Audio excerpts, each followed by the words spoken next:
তোমারটার মধ্যে একটু আদা রসুন বাটা জিরা বাটাও দিয়েছি আর মরিচের গুঁড়া, কিন্তু আমারটা এরকম শুধুমাত্র পেঁয়াজ কাঁচামরিচ দিয়ে ভালো লাগে।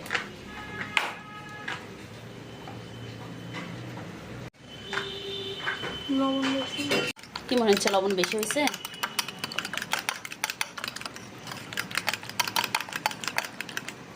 এরকম বৃষ্টির দিন সকালবেলা গরম গরম খিচুড়ি, ডিম ভাজা, যে কি মজা।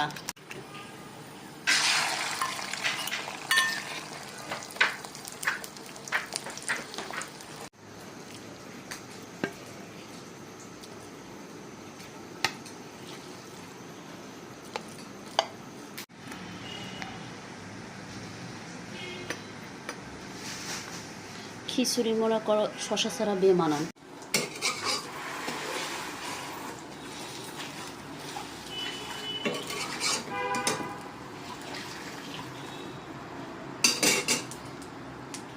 মিষ্টি ভেজা সকালের খাবার খুবই মজাদার।